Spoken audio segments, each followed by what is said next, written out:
up a dive. Feel the vibe, get ready to ignite.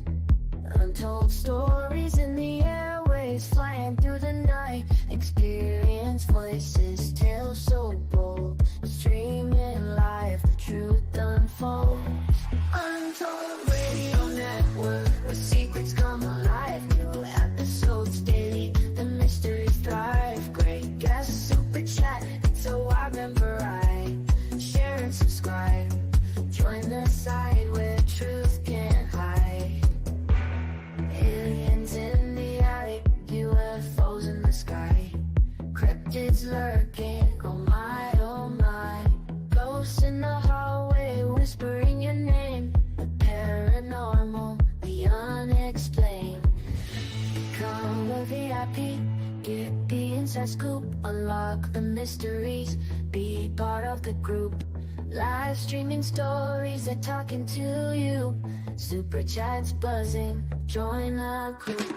Untold Radio Network, the secrets come alive. New episodes daily, the mysteries thrive. Great guests, super chat, it's a wild member ride. Share and subscribe, join the side where truth can hide. So if you've got the guts and you want to explore, tune into the Untold, it's what you're looking for. From aliens to ghosts and all that's unseen. Untold Radio Network, where the world's mysteries convene.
Good morning, monsters, and welcome to Monsters on the Edge. I am your host, Barnaby Jones. We are live today here on the Untold Radio Network. So if you guys have questions or comments, throw them in the comments section and we will get to them as soon as possible. If you guys are interested in coming out and checking out the CAPS team in person, here's where we're going to be. We're going to be at the Bell City Paracon coming up Saturday, November 2nd in Summers, Wisconsin. We are going to be in Cryptid Con in Lexington, Kentucky in November. We are going to be in Fond du Lac, Wisconsin at the Psychic, Paranormal, and Wellness Fair November 30th. And you can find me at a bunch of libraries all through October and November. So we are going to be all over for that. Head on over to wisconsincaps.com and click on the public events tab, and you can find all the information, all the details, locations and stuff, and all things we got coming up. We also just released tickets for if you're interested in paranormal and investigating. We have a whole bunch of tickets for Halloween coming up here through September through November. All of our Gainers Tavern tours are back up and running. You can come out and investigate with the CAPS team. If you're interested in showing your support for all things here on the Untold Radio Network, here's how. Hey, Untold Radio Network fans. Want exclusive perks and to support our channel? Introducing our YouTube membership program with 3 amazing levels. Get loyalty badges that level up to different cryptids the longer you're a supporter. How cool is that? You'll also get access to custom Bigfoot emojis and priority in chat. Upgrade to Backstage Pass for exclusive wallpapers, photos, status updates, discounted books, and merchandise. Go all in with the producer level for everything mentioned plus member shoutouts. Ready for an enhanced experience? Join now. Pick your membership level, and let's make this journey even more exciting together.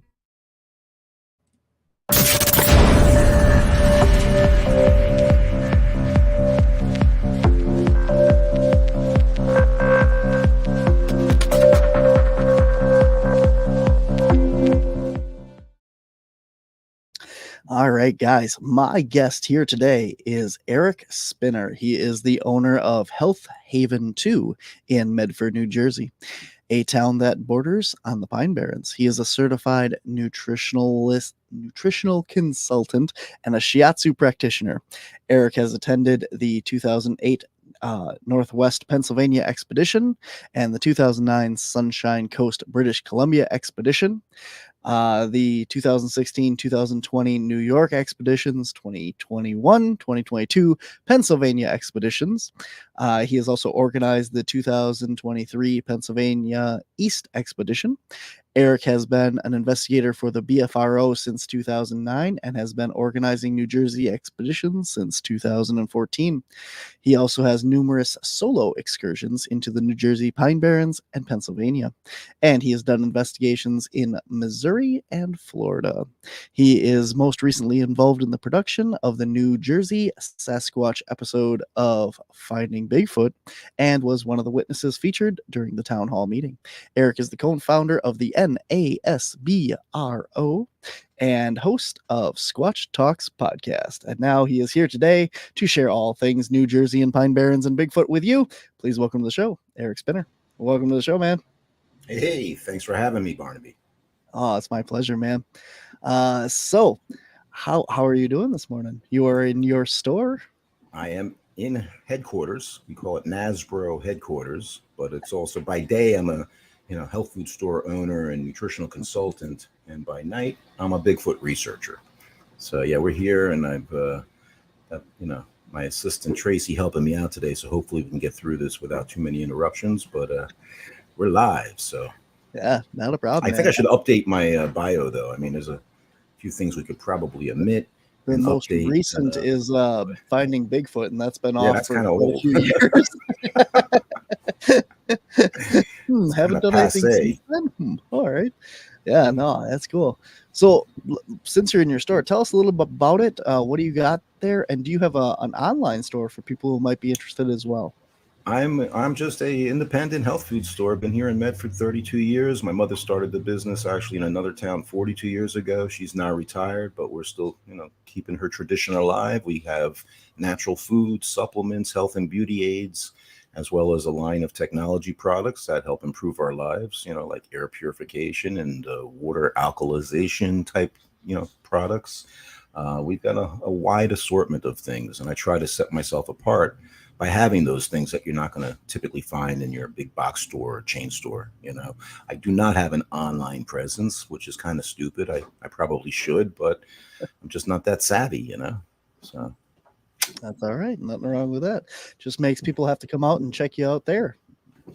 And that's true. And, we haven't advertised in over 20 years, so something's working, I guess, because in the world today, obviously they can find this stuff everywhere, including online. I've got 5 or 6 major big box stores and tons of chains and supermarkets within 5 miles of me. And yet we're still here. So apparently people appreciate the personalized service we provide and the expertise that you don't typically get in those other areas. Yeah, that's what I was going to say. You can order anything online, but you can't talk to the person that's selling it. You can't ask questions. You can't find out, hey man, this is what's going on. What can I do for it and stuff. So yeah, you don't know what you're going to get always, So that's the other thing. Absolutely. Very cool. So what came first, the nutritionalist or the Bigfooting? The first was being in the health food business. Obviously, I got involved with this 32 years ago. So I've been doing the Bigfoot for close to 20 years. Just going through a rough time in my life with my ex and being separated from my kids around the holidays. I needed something to keep my mind off of things. So I got out into nature, and I also discovered the BFRO website, the Bigfoot Field Researchers Organization. So I learned about sightings here in New Jersey. I mean, who would have thought, right? And I would go out and do day hikes on holidays where I'd be away from my kids.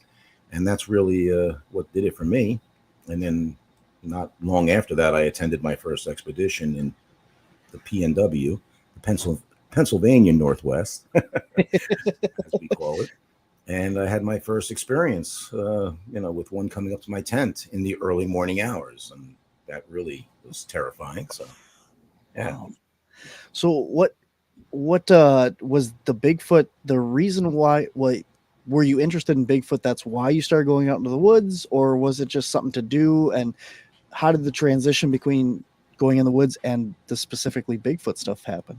Well, that was mainly it. I was going in the woods mainly, excuse me, to look for Bigfoot, and researching and being on the blue board at the time with the BFRO. I was speaking with other researchers across the country and in Canada, and we were comparing notes and discussing things. And I was noticing correlations between what I was finding here in the Pine Barrens, along with what they had in their areas. And so, again, it was one of those things that, when you're trying to stay out of your head, what better way to be thrill seeking than to go out looking for an 8-9 foot tall individual that can tear your arms and legs off, So, who needs arms and legs? You got a head. We can stay in there. Yeah, exactly. So yeah, I developed a love of the outdoors. I mean, I've always enjoyed nature, but I was never to that extent, and being from New York originally, we didn't have 1.2 million acres in my backyard like I do here. And I would get out and go camping with my kids and kayaking and you name it, hiking. So that's really where it started. Back in New York, though, I went to see Sasquatch, the Legend of Bigfoot with my father in the movie theater. And I remember how terrified I was after watching that hairy arm coming through the window. And, I couldn't sleep for a month. So, I didn't give it much thought after that, though. And moving down here, I never really dreamed that there'd be a creature like Bigfoot roaming around. We used to go out and have keg parties and sleep under the stars, and bonfires under the pole lines. Never did I give it any thought, until, like I said, I was going through this period of my life and discovered the BFRO's website, and I was hooked. Very cool. Awesome.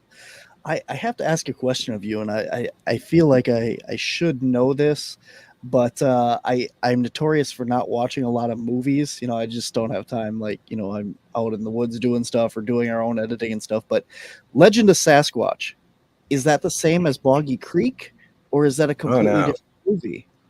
Legend of Boggy Creek also came out around the same time. It was in the early 70s. But this was more of a documentary type film. And if you recall, the Patterson-Gimlin film footage was not that old at that point, right? But you saw this on the big screen, this image of Patty strolling across the creek bank. And I'll tell you what, that was forever burned into my my memory. And yeah, so right off the bat, I knew that was real. And I never questioned the P&G film. I always thought that was a Sasquatch, and I was like, wow. And then, of course, everybody thinks there's just one of them leaving tracks all around, Oh, Bigfoot. But no, they're all across the North American continent, and pretty much every continent that, we know of has wild man stories. They go by various names, of course. But yeah, I've been doing this research now. Like I said, I've been all over. First sighting was in British Columbia, where I saw my first one. And then the following year, I had a road crossing right here coming home from one of my areas, and with a witness who was a Jersey Devil enthusiast. And she and I were wrapping it up because of the misty, cold, rainy conditions that night, heading back towards civilization, when one ran right out in front of me, and I hit the brakes and narrowly avoided hitting this individual. And hunched over, running on two legs. It was 3.5 to 4 feet above the hood of my car at the time, So that's impressive. Yeah, no dash cam, huh? At that point, no. Of course, now we have the GoPros and the dash cams and everything, thermals, you name it. I was early on in my career. Awesome. Yeah, I didn't really know. Like, I've seen Legend of Boggy Creek. I'm still hung up on the poster. I'm sorry. The legend of Boggy Creek, like I've heard of, but the legend of Sasquatch. So that's where everyone like originally saw the Patterson-Gimlin film. Pretty much, aside Okay. from when Roger went around touring, Yeah. playing it Okay. in various theaters. But yeah, that's where I first saw it, and I was 10 years old, I think, at the time. And let me tell you, it left an impact on me. But as I said, things happen. Life shows up. You grow up. I moved down here. Got married, divorced, Now I'm remarried, and my lovely bride and I met through this topic. She actually reached out to me on Facebook and said, "Hey, Mr. Spinner, can I come over and watch Finding Bigfoot with you?" And she hasn't left. So now we put her out there in the field, and she's actually been helping me a little bit with the podcast, co-hosting a little bit here and there. But she's a good sport, and she goes on expeditions with us, and mostly stays in the tent when we're on night ops, and reads her books, and she's been growled at in the tent while we're out, and she just looks up and I heard you mention on one of your episodes that you've been growled at a couple of times. I have. Yep. Yeah, I can relate, and I can relate with what you were Very saying, close. because on Thanksgiving Day, again, one of these days I'd be on my own, right, missing my kids. It had snowed overnight, and so I took a hike out into the forest. I parked my car on the trail, and I hiked down towards abandoned railroad tracks. And so I crossed over the tracks. I actually urinated on a tree, and then I was like, I don't know. I saw a stump on the ground, and I had like a child's baseball bat with me. So I did 3 knocks on this stump, and from behind me on the right came a growl so loud it vibrated my right ear. And I turned and went, whoa. And it went again. And I went a second time. And again. And I'm looking around, and it's Thanksgiving. It's like November 26th. The leaves are off most of the trees and stuff. I can't see where this sound's coming from. Yet, I'm hearing it, and I realize, well, I'm like 3 miles from my car with just a child's baseball bat as my only source of defense. I said, "Hello, how are you?" Again. I said, "Does this mean you don't want me here?" I'm like, this is crazy. I can't see where the sound's coming from. So I said, okay. I turned. I walked up onto the railroad tracks. I turned and waved goodbye and go down on the other side, and I get back on the trail to head back up the trail I came in on.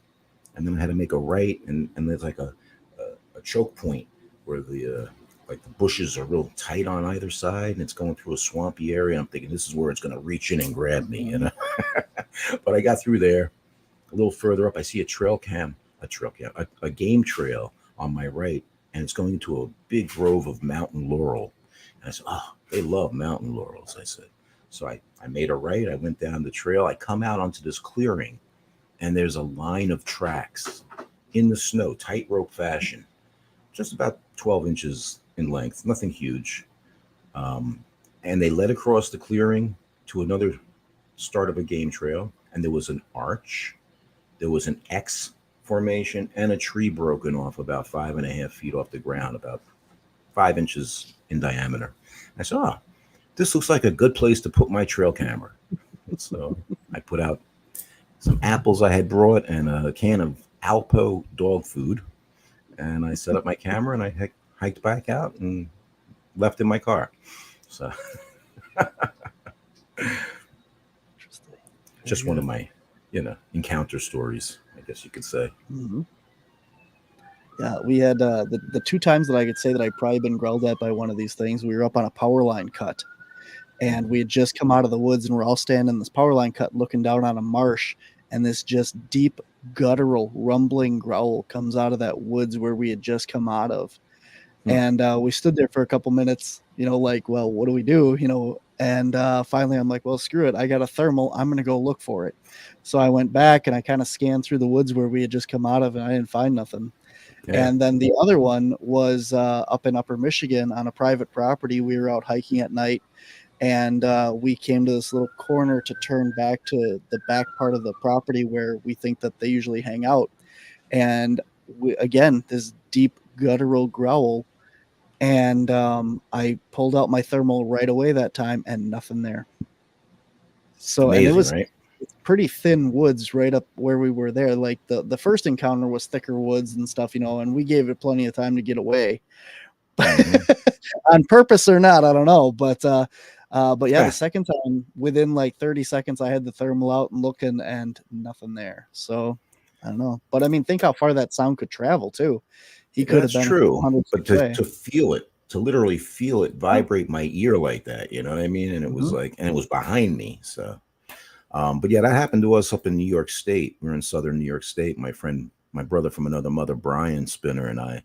And we were out in 9-degree weather in December at night, and we were checking out a disturbance on the ground, and we both had 384 thermal imagers, real high quality stuff. And I heard something coming up on us. I said, "Whoa, something's coming up," and we both turned, and there was nothing we saw, but I managed to click a few images on my therm, and of course we didn't see anything at the time. But upon reviewing it later on, I actually captured something that looks like a Bigfoot with 2 arms, 2 legs walking up the hillside. So I don't know. I'm a flesh and blood guy. I always say, I believe that they're, individuals that are here, and they probably are a relic hominid, right? Primate like ourselves. But some of my experiences over the years have allowed me to open my mind up to the other possibilities. What people call woo, we now call paranormal parallels. So I'm drinking my Cactus Squatch in my Yeti mug. Nice. Decked all out in the Squatchisms. Awesome. So I've heard you, like I said, I was listening to some of your other interviews on other shows and one of the other stories that you talk about is you and 2 other guys are out, and you go off from camp to use the bathroom again, and you see this, I think it was a deer on thermal first with the one guy, and then you went off. And again, here's another story where you went off to urinate, use the bathroom, and something happens. So do you think that there's a correlation there with kind of like a territorial marker, and I do it purposely for that reason. I always say, and whose territory is it now, Squatches? It's the first, you've heard it first here on your show. Okay? That's right. That's right. I don't disclose that to too many people, but but that was my first expedition you're referring to, that story, and it's just hysterical because I was my mentor, Todd Prescott from Ontario. Okay. And so we were at a satellite camp, and of course we were making our meal for the night. He had a therm set up on the hood of my truck, and we had night vision. And we saw a heat signature come up, and he went out and disappeared. So, okay, he comes back, continue cooking, right? Then Tom, who's from Ohio, he goes out wearing his night vision goggles, and I'm on the wrong radio channel, beginner mistake. And Tom's out there about 100 yards out of camp, and we see it, Todd's therming, and it gets bigger, right? He says, and I'm saying, "It's on your right, it's on your right," but nobody can hear me because my channel's wrong. And then Todd radios him and says, "It's on your right, and it just stood up." And he goes into a crouch position, pulls a Glock out of his holster, which we didn't know he had, starts spinning around, and we're like, "Holy crap," And then we realize it's a deer, and Todd radios him and says, "Don't worry, it's just a deer, it's cool," So how you get that nervous tension, you start kind of like laughing and giggling a little bit. Todd and I are cracking up, right? Tom comes walking back into camp. He says, "I don't think it's very funny. I don't think it's funny at all. I might think it's funny tomorrow, but right now I don't think it's very funny," which of course made me laugh even harder. So again, you've heard this story, but in case your listeners haven't, I decided I felt bad. So after dinner, I said, it's my turn to go out. I grabbed some TP, I think, or something. I had my red LED on. That was it. And I walk out about 200 yards, and I knew they were going to mess with me. I just knew it, right? So I take a leak on a tree, and then I walk off to my right, and that's when they start yelling, "There's something on your right." So they thought I was the urine stream heat signature, and there was something bigger on my right. And I'm like, yeah. So I pick up a branch, and there's another stump in front of me. I start beating the heck out of this stump to a pulp, and then up on the hillside above me comes a sound. And I went, that was a knock. I said, just a single knock. That means don't come any closer. That was what I'm thinking, right? So I turn around, I go, I got a knock. And they go, oh, I got a knock. So that's when I turned and I said, I'm going to hightail it back to camp.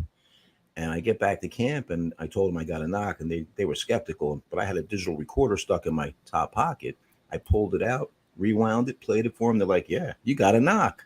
So at that point, we had to hike a mile up the road to make sure there was nobody else camping nearby that could have done it. And Occam's razor, as Todd always has me, follow. And we wound up getting another knock down the trail. He and I were doing some back and forth provocations. We also heard a bear huff at us as well. But yeah, after realizing there was nobody else around for miles, we're pretty confident we got a couple of knocks. So we're like, well, let's not tell anybody tomorrow at the base camp, at the meeting. We don't want everybody coming over to this side of the lake, But another crew that had taken our campsite, we graciously pulled up our tent stakes and let them have that spot. They had a thermal sighting. So now it's like, okay, that takes press, We're like, yeah, we got a couple of knocks, But yeah, the urine thing is, and the time it happened in the Pine Barrens, I was doing a male show of dominance. I was kind of like waving it around a little bit, like, hey, and then it happened. So that's a theory that I definitely have explored, including other research tactics that Heather and I have, dabbled with in the forest. So but we want to keep this a family rated show here. So. Yeah. Yeah. I think we get where that's going. Yeah. Hey, I told you before we went on, I like to have fun. You know what I mean? When I'm out in the field doing an expedition or as an organizer, I got my Bigfoot hat on. We keep it real, and we still have fun, and we feed the troops really well and everything. But if I can't have fun, it's not worth it. Mm-hmm. That's Cliff Barrickman, Finding Bigfoot, says, if you go out in the woods and you're looking for Sasquatch, you're not going to find anything. You're going to have a terrible time. You go out in the woods to have fun and spend time with your friends and stuff. You're always going to have a good time, whether you hear or see anything. So that's right. I think, well, I always say that we don't find them; they find us. Absolutely. Yep. I think no matter what they are, if you believe in the woo, you believe in the, just the flesh and blood, it's their home, and as soon as you step foot in their home, they're going to know that you're there, smell you, hear you, feel you, see you, whatever have you. As soon as you get out of your car, if they're anywhere in that area, they know you're there. And that's any animal. So it applies to all animals. I mean, they know we're there before, we're even close to them. But they gotta. Yeah, I've just had too many experiences over the years that backs that thought up as well. Yeah. One of the other things that I heard you were talking about on the stuff that I listened to with you is you were out on expeditions and stuff, and you push trees over as one of your tactics to draw attention. Yeah, do you want to talk about that? Have you had any responses off of that, or what's the motivation stuff behind that? I'm sorry, can you just repeat the last part of that? The on expeditions. What's your motivation, and what have you gotten any results off of it? My motivation as far as doing expeditions? No. For pushing trees over. Oh, you said on one expedition you go out and you did the howls or whatever, and then you push a tree. We try various provocations, of course. The people that come on these expeditions, of course, are a lot of times fans of the Finding Bigfoot or other, Monster Quest kind of things like produced back in the day. They want to see some of the techniques we use, and of course, vocalizations and wood knocks and things like that. Rock clacking could be part of it. I try not to do excessive amounts of those things, but we like to let them know that we're there. Typically we'll go out and we kind of sit quietly to get acclimated with the surrounding wildlife, to see what's nearby, and then I might do a knock or two to just kind of kick things off. But yeah, if I find a tree that's dead and it's able to be pushed over, that's sometimes a way of getting them to respond. But we've been in an area right here in the Pine Barrens where it was actually just sitting quietly, and I said, boy, it would be really nice to hear a tree get pushed over. And within 5 minutes, from behind one of the newbies that was in the group, a tree got pushed over. And he was wearing my headphones and my audio stick with the real sensitive mics. And he was like, holy crap. He jumped up. And it was a big tree. I mean, this sucker was like 9 inches in diameter. And I was able to find it the next day and see where it, where it was pushed.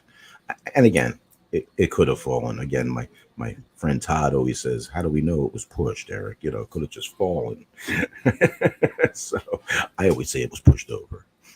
But yeah, it's something we've tried. There's been some funny occasions too. On a North Jersey expedition I did once, we one of the guys who emulated that technique pushed over a tree, and there was a wasp nest in the tree. So you never saw somebody run faster away from a tree near a creek before. Have you ever gotten a tree pushed back in response, or any vocals or anything off of doing it? Have you? Okay. A number of times, actually. Yes. Actually, a number of times. Most, the first time was in British Columbia. It was actually, I will say this, the organizer's wife actually wanted to try her skill at knocking on the tree. So she took the baseball bat and went over and smacked the tree, right? And the funny thing was, like, not even a minute later from the ravine, a tree gets pushed over, as if to say, oh yeah, look what I can do, Mine's bigger. But there were a number of trees that got pushed over on that expedition. So it's a common thing that I've experienced, not only in BC, but in Pennsylvania, New Jersey, New York. We've had it happen in various areas before. Yeah, that's one thing that I've never heard of anybody like talk about as part of their research. We always kind of hear like, oh, they push them over, or they make stick structures, or that kind of stuff. But you never, to any of the people I've talked to or experienced or listened to, you're the first person that's done it as part of a research tactic. Oh, really? I don't know. Yeah. And just as recent as April, we were out in the forest. My team had 2 people back at base camp that we had set up, and my young friend Jake and I hiked into the deeper woods near a cedar swamp, and we were winding up having this back and forth whooping that we do, with what we call a lovesick juvenile. But it was funny because I did push over a tree. And then we started heading back, and on the way back, there was a tree down across the trail with some, dead branches sticking out. And I had my Squatch stick, and I start banging on these dead branches. And I told Jake, hold up a minute. And I look, and in the trees, just off in the distance, I saw what looked like this white kind of like shroud of light come down into the treetops, almost like the moon reflecting on it. Right. And right after that, we heard a boom, like a power knock coming from the same direction where these, whoops were coming from. So that was awesome. And we got that recorded. And of course, I've sent it to my analyst. We have a guy, Nagahila, who does our analysis. And, he's got a full catalog of every animal sound, plus a very wide catalog of Sasquatch sounds. So he gives us this, opinion. He uses the, what do they call that? The, I forget. Spectrum analyzer or no? The spectrograph. Thank you. Yeah. Sorry, did I mention I'm dealing with sciatic pain for the last few months, and the disruption in my sleep, and it's led to some cognitive decline. You get that, yeah. Oh, that's interesting. I was gonna say, I've never purposely knocked over a tree or anything as that, but thinking back while we were talking here, up on the one property, we have a lot of poplar trees, and there's a lot of rotted, decay ones of those, and I've accidentally knocked those over when I'm walking, and I'll just go to like lean on a tree, and they'll just topple right over. So, but I don't remember ever getting anything like a response or anything from that, but that was all during the day pretty much too, but Yeah, hey, it doesn't matter, daytime or nighttime, that's something that you can get a definite response from, and you just never know. It's like, I always say it's a matter of being in the right place at the right time. We tried to do we found a big teepee structure, like 20 some foot tall on this property. And it definitely looks like it was not natural. It couldn't have fallen that way, the way that it was all woven together and stuff. And we did a lot of research in that area around it and that. And one day we decided we were going to try and do like a paranormal investigation, to see if these things could communicate that way. And we're going through like the typical EVP session. Did you make this? It's very nice. Why is it here? Tell me why you built it, that kind of stuff. And while we're doing this, over in the other woods to our left over here, a huge tree gets pushed over. And I don't know if it was a result of, a communication of, like, I hear you, or if it was just a random tree falling over. But it was very coincidental that we were standing there having this discussion. And that was the first time on this property we've ever heard a tree fall over. Was right there when we were doing this interview with the structure. So, and as I mentioned, it's like I've said it before, and it's not the first time I've said it would be nice to hear a tree pushed over. And it's happened on a few occasions actually where I've put it out there. So I don't know if there's something to do with a telepathic type of connection that they're able to mind speak, as some people say. Again, I have not personally experienced that, but I've spoken to witnesses who claim that's a possibility. I'm open to other theories and ideas, so I don't shut anybody down. You know what I mean? But I'm a guy that I like to, address things scientifically. So,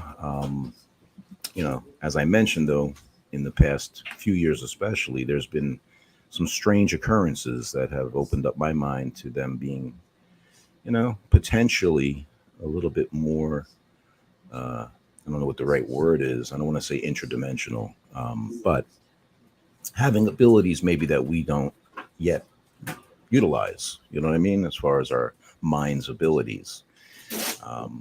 But yeah, definitely there's been some things that have made me say, and who knows? That's why we call it, like I said, paranormal parallels, and we explore that now. I've had mediums on my team. I've had people who are intuitive, and we've had some strange things happen. Even on a recent expedition out in the Pine Barrens, we were having a discussion with an entity that it turned out it was on private land. It turned out there was a young man who had passed away on this property, and not intentionally, but he wanted to get a message across to the family that he was sorry and that he loved them. And so I was able to convey that to the family, and that's one of our episodes, actually. It's what's it called? The Esoteric Expedition. Well, let's dive into all that stuff. We are going to take a really quick break here for station identification.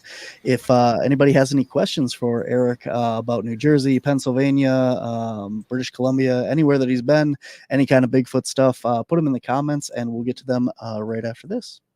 Show your support for the Untold Radio Network family of shows and join in on the conversation by using super stickers and super chats on YouTube. Got a question you want answered? Ask it live via a super chat and get real-time responses from our show's knowledgeable hosts and guests. Help keep the Untold Radio Network shows running strong. We need your support. Send your super chats and stickers now. Lee would like to know if Doug made it back safely. I don't know. Was Doug at MI Paracon this weekend? What happened to Doug? I'm not sure. But yeah, I should have him on my show to talk about it. Doug Highcheck, I assume. I don't know. I don't know what happened to Doug. We'll have to find out. Where's Doug? Where's Doug? Lee also says she's sorry to hear about your sciatica. It hurts. She's had it before. And real pain in the tush. Yep, Doug Highcheck. Awesome. All right. Well, so here's a question that gets us right back on topic. Have you seen any orbs while you're out on your Bigfoot expeditions? Well, it's hard to say. I mean, we see all kinds of strange lights, but the one thing that in southeastern PA on expedition a few years ago that made me say, was a bright, what looked like a headlamp. Okay. It's a kind of a long story, but worth telling. I don't know. I was one of the co-organizers on this one, and my friend Nate gave us the option of where to go. And one of the places was Dead Woman's Hollow. And I was like, hey, with a name like that, that's where my team's going, you know? But the thing was that this theoretically was an area where some of the guys that were more out of shape and couldn't hike as far were able to hike in like 300 yards and then, you know, kind of sit quietly. And when we got to that spot, I was like, no, this isn't suitable. So I started hiking up the trail, up the hill, because I wanted to get to a point where they had done a bait technique the year before and had actually gotten the track out of the the technique. So we're heading up the hill, and some of the guys are huffing and puffing. So I said, okay, let's stop here a minute, set up a little base camp off the side of the trail. And as soon as I set my bag down, I opened my snacks and my pretzels went flying all over. And from across the ravine came a howl, so powerful and so clear. I was just like, and immediately I scrambled to get one of my recorders going, and then I proceeded to get the second one going. And I managed to record the second and third howls. And I look at one of the other investigators and researchers. I said, Jeff, you had your recorder going, right? He's like, of course, Eric, you taught me that when I get out of the truck, I should have my recorder going. Turns out his glitched. He didn't get it, okay, at all. But I managed to get the second and third howl. And so I was like, well, that was quite a greeting. We got what we came for. Let's go home. It's like 10:30 at night at this point. So, of course, that's not what the paying customers want. So I was like, okay. We sat for a while, thermed the area, didn't see anything. I was like, man, that's close. We didn't even do a provocation. That was really the cool thing about it. So I said, okay, let's go up a little higher. So we go up a little higher, and again they're huffing and puffing. I said, okay, we're gonna split into two groups. You guys are gonna sit here, and I left them a therm, and me and two other guys continued on because I wanted to get up to this area. And according to one of the other guys, we only had like 1,500 feet to go or something, right? I don't know. His fancy app on his phone was saying about elevation and stuff, right? So as soon as we started hiking, we got to this bend in the trail, and there was a tree down. Not a tree, but a big branch, like a Y-shaped branch on the ground with leaves on it. As soon as we stepped over that, the temperature dropped, the wind picked up. You couldn't hear the river and the creek below us in the ravine. It's weird, and then we're hiking for maybe another 20, 30 minutes. I'm like, we're never gonna get to this spot. I said, let's just stop here. I'll radio the other team. We'll do some back and forth provocations. I told Patty, who's a LEO from New York, she was on the team lower down. I said, do a whoop. We couldn't hear her whoop. I do one of my calls, which are fairly loud. They couldn't hear it. I do a couple of knocks. They couldn't hear it. So we're like, wow, what's going on, right? So I had forgotten my camp chair also. I was like, I had to stand the whole time. I'm standing there with Tony and Jeff. And all of a sudden, I look to my left, and there's this bright, what looks like a headlamp, right across the trail from me, about 8 foot off the ground. And I start doing one of these things where you're like, is it a star or the moon coming through the trees? Is there a trail hiker? We weren't far from the AT. Is it a trail runner, right? And I'm looking at this thing, and it's bright. It's right there. And then it just kind of goes down slowly and extinguishes. And I turn to the other two guys, and Tony's now sitting in his chair, and he's like, whoa. You were talking about being what? I don't know if I'm going to say it right. Zapped earlier? Can you tell me? I was like, yeah, it can disrupt, your balance. It can make you feel nauseous or dizzy. It can have a few different effects, right? He's like, and Tony's a big guy. He's also LEO. All right. He says, I had the feeling that there were two fingers pressing on my forehead to the point where I had to sit down. And Jeff and I both had like this twisted feeling in our guts. Okay. So I don't know if we were zapped It's infrasound, as some people call it, right?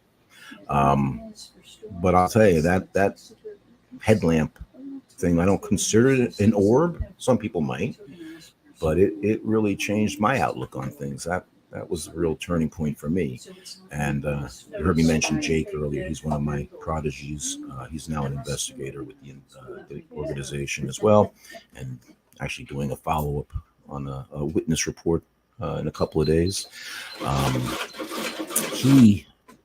After the first expedition he was on with me in the Pine Barrens, he was out in the area where we had the expedition following it, and him and a friend did see this light coming down the trail towards them, and like a phone, light kind of thing, and kind of bopping around. And we've had in New York at another expedition, we had one of our attendees kind of up on a hillside from the rest of the group. He saw an orange orb come down. Typically my research friend Art Mack and I, we usually see like white lights or red pinpoint lights. I don't consider those orbs necessarily, but we do think of it in terms of a strange phenomena. I hope that answers their question. So it's almost like you stepped into a different realm. You said you stepped over that branch and everything changed. Yep. It really did. We've had experiences like that as well. And ironically, It was the same thing. We stepped over this down branch tree, and it was just everything happened and stuff. I left out a major point also with that story is that, I mentioned how we had the vocalization at 10:30, right? And most people just say, okay, we got what we came for, got our money's worth. But I looked at my watch when we were proceeding to hike up, and it was like 12:30, I think, right? And I was like, the night is still young, right? On the way back, I'm trying to remember now, I'm going to mess this up. But on the way back, it was like, oh gosh, I'm trying to remember how it worked out. But we had like a time, what do they call that? A time variant? Time variant, okay? Yeah. Where it was like, wait a minute, how is it possible that it's only like 12:40? You know what I mean? Like, yeah, it's possible. I looked at my watch wrong. That is a possibility. But there was a time variant on that expedition as well, which we then experienced again in the Pine Barrens at a subsequent expedition, where again, weird stuff. Like three of us were wearing jackets with zippers, and like 2 out of 3 of them, the zippers malfunctioned. On the third one, it was like open from the bottom, and it didn't take us as long to get back to base camp as it did to get out to where we were, kind of thing. And so we again were like, what happened here? It was like a time variant. So that's another thing we've experienced. There's just so many things that can happen. A lot of people, have experienced a variety of things on expeditions, of course, including another fellow BFRO organizer and researcher, where she was, leading a group on a hike, and it was like a force field. Okay, like she just literally walked into like this glass wall, if you will, and just like fell backwards, and was like, stunned, like couldn't believe it, and there were other people who witnessed that occur, and she came out about it, because a lot of us, flesh and blood people, a lot of us investigators, were very careful about discussing this kind of stuff, because it's bad enough that I'm looking out in the woods for Bigfoot, right? A credible business owner, right? Man of the standing in the community kind of thing, but then when you start to delve into the other stuff, it's like, wait a minute, he's flipped his wig, but it's funny, like everybody that, and I'm not saying anything like on you or anything, but these people that have these weird experiences, like, it has to be Bigfoot. And it's like, you spoke earlier about having, this conversation with the man who died on the property. Just because you're out in the woods looking for Bigfoot does not mean that's what you're going to find. We go on paranormal investigations, and they're trying to talk to the spirits of the building, and all of a sudden their grandparents or their loved ones come through, and it's like, well, here you are opening up this conduit to be able to communicate. They're going to come find you, just because you're looking for this one thing doesn't mean that anything else is going to show up. You know, your orbs or fairies or whatever is out in these woods, Dogman, you know, Jersey Devil, if it exists, you know, you could be out there looking for Bigfoot and this other weird thing comes walking out and goes, oh, hey, I'm here though, you know, and people just go, oh, it had to be, that's Bigfoot too. All right. Yeah, Well, I'm not somebody who thinks every sound that, you know, we hear is Bigfoot. And again, through scientific methods, we try to eliminate other variables, right? Absolutely. But on that particular night, I had gotten access to private land from one of my customers, actually. Okay. This is acres and acres, hundreds and thousands of acres, actually, you know, cranberry growers in the Pine Barrens. So exclusive. Nobody else is out there. Okay. So we had a couple of teams and we did like a Pied Piper kind of thing where we started out. My team went in first, and then 15 minutes later they came in. So we kind of had the two teams staggered. Okay. And both of us had K2 meters in addition to all our other regular gear that we have. And the K2 meter was responding to my questions like boom, one after the next. And I had mediums, 2 mediums on my team, another medium on another team. So there were people well versed in paranormal research, well beyond my expertise, and with the gear, you know what I mean? And so it was quite a unusual night for me, especially because I even said on radio at one point, I'm like, hey, here I am, you know, I'm supposed to be out looking for Bigfoot. I'm having a conversation with a ghost. You know? And at one point, I have these, like I said, I have these specialized mics that I got from Charles Kimbrough. He's an author and also a BFRO guy, but he has these microphones that he provides us, and very sensitive. So I have them hooked up to my digital recorder using a mic stick, like a selfie stick, right? Mm-hmm. From behind me comes this kind of spooky kind of tone 3 times. Okay. And I thought it was somebody's alarm in their bag, you know, that they were saying that they needed to go take their medicine or something, you know. So I'm like, all right, who's got because just a noise like that can end activity immediately, you know. I mean, I've had that experience in BC also, where we were in an area where there's a 9.5 foot tall alpha male, and like we had gotten all set up, and I'm like, this is gonna be great. I'm taking notes, and first we hear a power knock that sounds like artillery fire. Then a tree gets pushed over. Then another knock. I'm going, oh my God, this is great. This is gonna be my in my face experience, right? Then Neil from Seattle turns on his camera gear and it goes doo-doo-doo. And after that, nothing. And I'm telling you, we did everything, call blast. I hiked down the trail myself in pitch blackness. We're doing back and forth provocations. Nothing, you know, after that sound. So I'm always very careful when I bring out my attendees. I always say, you know, open any zippers on your bags or any things that's going to make noise. Open your snacks up. Let's get settled in. I'm going to sit quietly, get acclimated first, and then we might do a few, you know, things to let them know we're there. Not that they need that. I mean, like I said, they're pretty in tune with their backyard, you know, their living room, so to speak. So during that session, do you think that they already, the big alpha male or whatever, do you think he already knew that you were there, or were you kind of more stealthy going in and then all of a sudden was alerted to your being there by that sound?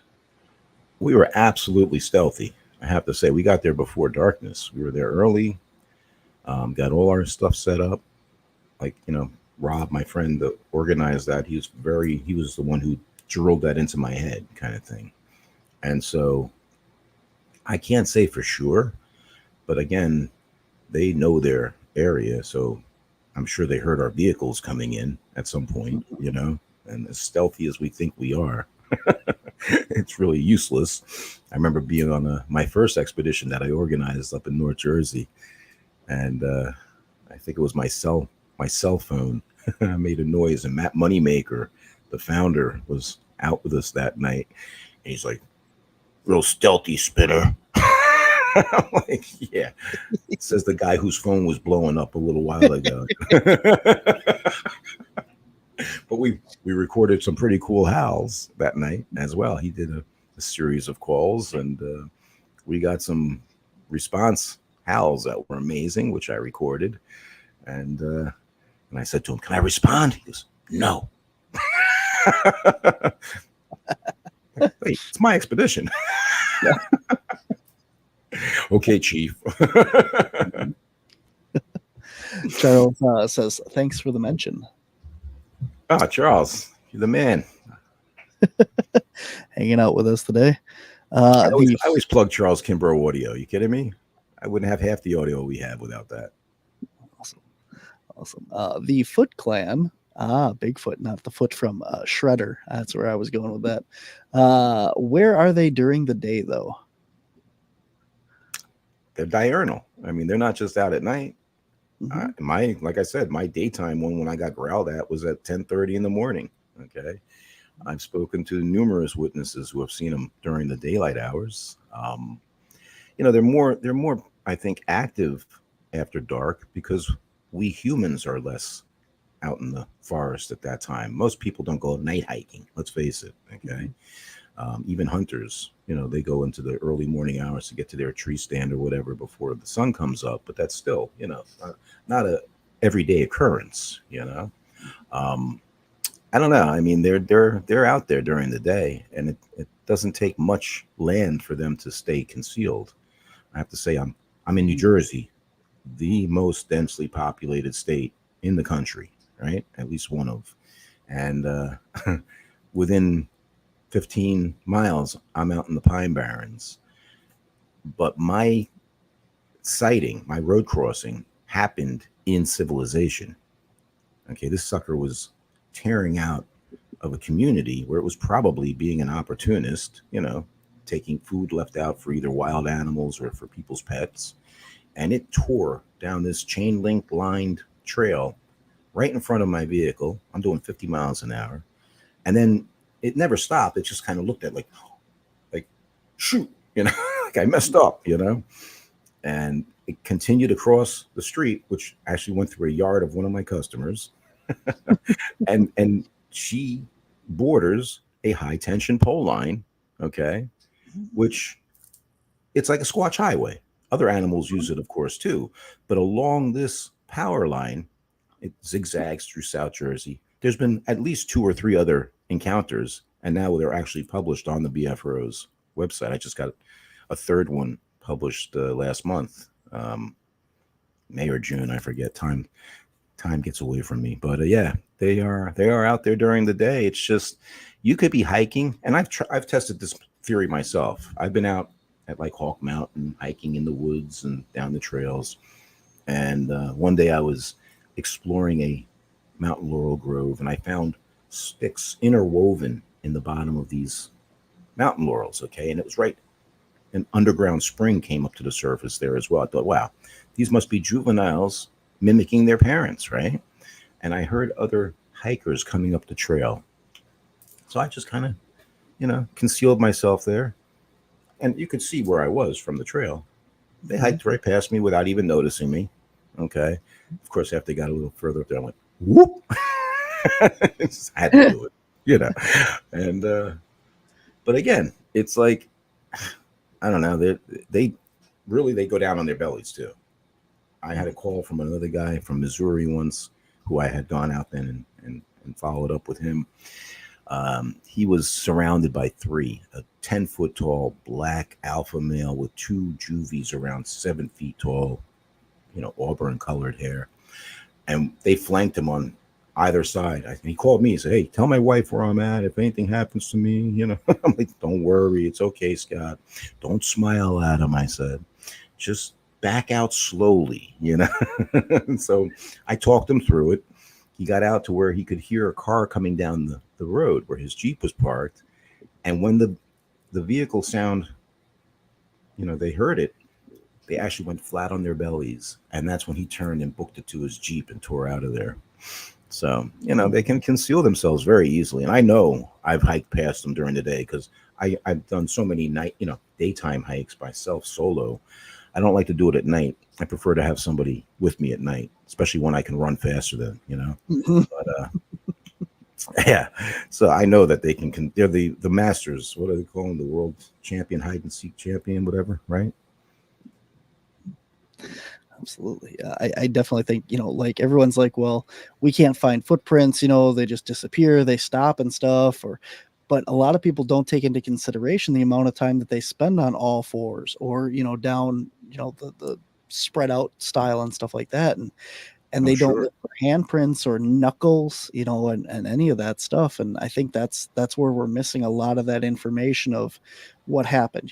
They ended, or we know that they're here, but we can't find them and stuff because you're not looking for all the other little details and stuff that are out there. So Right. Well, and let's face it, depending on where you're at, they're not always going to leave clear tracks. Okay. And I think they're very cautious also about leaving tracks. Typically, I think they're of a higher intelligence where they actually know better than to make their presence so clearly known. Okay. But you will find them if you know what to look for. And again, there's people like Charles and Dr. Russ Jones, who are master herbalists and naturalists and trackers, you know what I mean, that know how to go about doing this. And that's why, being on expeditions, through the BFRO, other organizations, you get to learn from these individuals who know a heck of a lot more than I did going into this. I don't claim to know everything. As I said to you before, I'm always learning and trying new things, but I find that going back to the basics is usually the best thing, and sticking with things that I know work. Like I don't rely on the thermal imager. I don't rely. I mean, I was flying my drone yesterday. I told you I haven't been out much. I haven't done any expeditions this spring or fall. I have nothing planned. The sciatica has really kept me, unfortunately, out of the field. Although we've been out, like I said, April I recorded some stuff. May is when it hit, So, but there's a glimmer of hope. I'm experiencing some relief. So I'm going camping this weekend, as a matter of fact. And yes, we will be out in an area where we've had activity. I'm bringing my daughter, who just graduated with her master's and all that, and her boyfriend out with us. And they'll humor me and they'll go out with me, And so we're going to go to an area. But I was out yesterday because I was feeling a little better. We went to the lake, flying my drone across the lake. I thought, let me just pan across the wood line, So I flew it low. I could barely see my tablet. Wouldn't you know it, I hit a tree, and it had braking. It's got the obstacle avoidance. So I hit the brakes, right?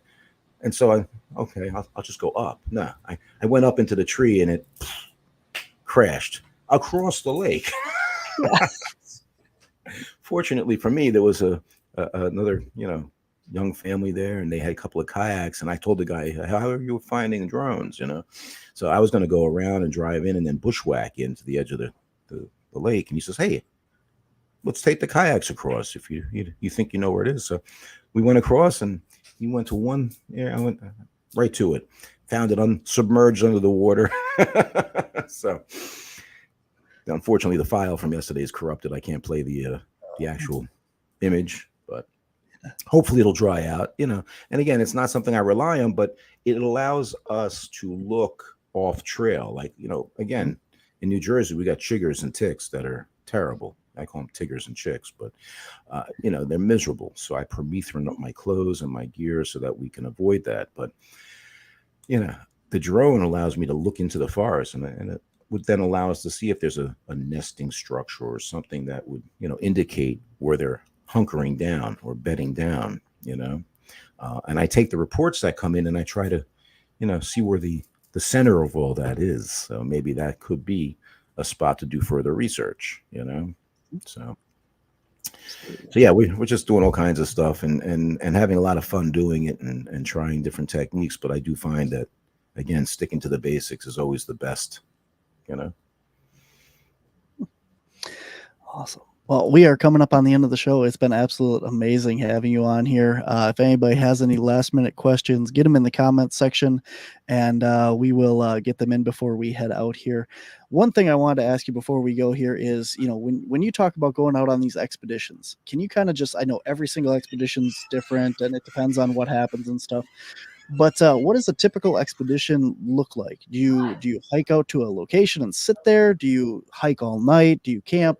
What does an expedition look like? What is an outline? Well, we have, as organizers, we have to not only people that are inquiring about attending these things, there's either repeaters or newbies, as they're called. We have to call them personally and interview them, vet the group, so to speak, because you don't just want somebody that's coming along that wants to kind of, mess with you or hoax you. So we do all that background first. Then we also have other investigators that will assist us in the process. So we'll also day scout an area. Usually there's areas that we take people to that have past sightings or other activity, but yeah, typically they run from Thursday through Sunday. So the attendees usually show up Thursday around noon. We do like a meet and greet kind of thing. Some people tend to tell their experiences. We'll also let people know areas that they may want to go during the day to scout, to check things out for maybe a night out. I have my own particular style, of course. I like to do like what we call a Pied Piper on the first night, which is like 3 groups splitting up and 2 groups go out and do some back and forth provocations while a third hunkers down with therm. So we try to lure one back into base camp, so to speak, and then we'll have other, investigators, as I mentioned, helping and assisting on these things. So we tend to split up into smaller groups. I don't like to have a huge group to begin with. Mine are limited to 15, 20 people tops. And so that makes it more manageable as well. And so, we're out there, we take them to areas that we've had experiences at. And usually we're out there, to the wee hours of the night. Typically by Saturday night, I'll be getting back in as the sun's rising, usually, had a lot of fun laughing with people on the way back, from some of the events that transpired. But I've had very good track record of, except for the one in October of 2015 when Hurricane Joaquin came through. That just proved to be a bunch of badass campers. but we've always had some significant activity on our expeditions that people have left feeling, very satisfied. And if nothing else, you really develop camaraderie with like-minded individuals. And some of my best, dearest friends now are people I've met on expeditions and through this process, So dating back all the way from 2008, when I attended the first one in Pennsylvania in the Allegheny Forest, I still keep in touch with these people, and they're still friends to this day.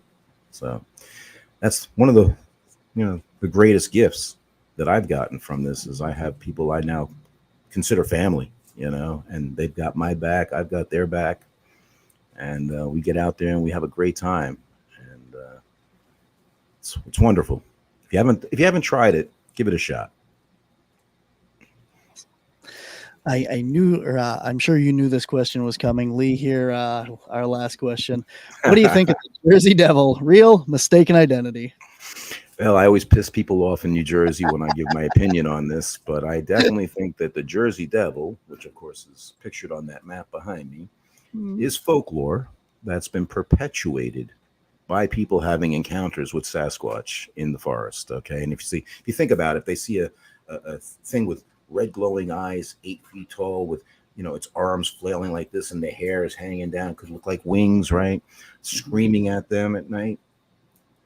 I can see how it could be mistaken, but typically the stories surrounding the Jersey Devil reports usually revolve around drugs and alcohol. I have to say there's some substances involved. Okay. And I'm not saying that's always the case, but often the devil or the people that see it? The people that see it. Yeah, or under the influence of something. Okay. And again, I'm not putting anybody down, but I choose to keep a clear head, especially when I'm out in the field. You know what I mean? But today, I don't imbibe in that activity any longer, But hey, that's like I said, I'm chasing the thrill. The thrill seeking is going out looking for Bigfoot. And so, yeah, there are people who claim to have had these encounters. I don't begrudge them that, but I do feel it's been perpetuated by experiences with Bigfoot out in the forest. So sounds good, man. Awesome. Well, talk a little bit about I'm going to mess it up. The NASBRO. NASBRO. We call it NASBRO. You've heard of Hasbro, the Yeah, toy I company? have I like heard of NASBRO. NASBRO. You know, BFRO is BFRO. We're NASBRO. I did that because early on, you know, I wasn't part of the BFRO. So we started Art and I started our own organization. And then we got, you know, picked up by the BFRO. And then I was made an organizer after helping them film the South Jersey episode of Finding Bigfoot. You know, took out the producers, showed them all our areas, got them witnesses. I actually got edited out of that episode, by the way. I wound up on the editing room floor. But NASBRO is North American Sasquatch Bigfoot Researchers Organization. I just felt like that encompasses the whole, you know, continent. And it's a mouthful, yeah. And I honestly, I don't do much with the website. We still have the website. I have to update that. And we have a Facebook page, which Art always put our you know, like would post things about our, you know, treks out into the forest. His health has declined, so he's dealing with some things that kept him from doing that. I'm not as good at, you know, following up with that type of stuff, so I just mainly post things like our episodes. I put it on there that I was talking to you and some of my other things, you know. But NASBRO is a way we started actually to have a means for researchers in South Jersey and in New Jersey to not kind of step on each other's toes, to kind of, you know, collaborate and prevent contamination of areas, you know what I mean? So that was the initial reason why we put it together. And honestly, it hasn't really done much in that respect because there's not as many researchers as I thought there were in this neck of the woods, you know. But the guy that helped me with the drone retrieval yesterday, he's ex-military, really cool dude, and he's my new best friend. He wants to come out with us and head out into the forest. So again, you never know. And he just hiked the Batona Trail, which is a 52-mile long trail in New Jersey. He just did it over the course of 3 days by himself, and he heard some strange howls at 2 a.m. on one of the nights. So I'm looking forward to hearing that story. Nice. Awesome. Well, we have the links to the website for the NASBRO, BRFO. And Squatch Talks. Don't forget Squatch Talks Podcast. We got our own Yeti bar. That's kind of cool. Nice. You've heard of Dixie Cryptid, I'm sure, right? The DC bars. We got a Yeti. We got our own Yeti bars. So kind of proud of that. Very cool. Yeah, I was going to say that show notes, you get the link to the Facebook page as well for that is in there, and Facebook for the NASBRO is in there. So if you guys, NASBRO, yep. So if you guys are looking for that, head on over and check that out. Any events or anything else coming up that we should know about? Thinking about, like I said, I'm going camping this weekend to an area, but I was thinking about doing a Squatch Talks podcast expedition on the down low. So stay tuned. That might happen. You know, we're always out there doing stuff. So if anybody does have any experiences they'd like to share with us, they know how to get a hold of us through your links. And, you know, we take it seriously. And it's nice to have a place where people can go and talk to somebody who's not going to ridicule them or make them feel embarrassed, you know. So, yeah, Absolutely. That's about it for now, you know. Just talking to nice people like yourself and getting our stories out there and sharing them with others. And that hopefully is going to open up the minds of other people who are out in the forest and they may experience something like Ron had said to you in your interview about the mind. I would say the mind is like a parachute. It only works when it's open. Absolutely. There you go.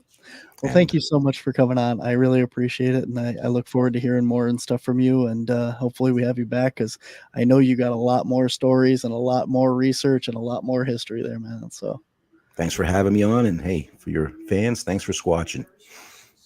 Absolutely, man. All right. We'll talk to you later. Thank you. All right, guys, that is our show for this week, guys. Coming up next week, we are going to be staying right out here on the East Coast. Dave McClue is going to be our guest. He is from New York, and he will be joining us. It is a pre-recorded show talking about Bigfoot in New York, just outside the Bronx area. So that will be awesome. And then coming up this Thursday, if you're into the weird and strange besides Bigfoot on the paranormal spectrum on Thursday, we have Jared Nelson is joining us. He is the lead for the Minnesota chapter of MUFON. So if you guys are interested, go out and check that episode out. That one will be live. So I want to remind everyone that we have our show on Paraflix, and it is also now streaming on Patreon. Aside from our YouTube channels, On the Trail of Undiscovered Beasts Season 1 now is on our Patreon. So if you don't have Paraflix, you can go check it out there. And that is it for me. So I hope you guys enjoyed the show today. And until next time, guys, I'll see you on the edge.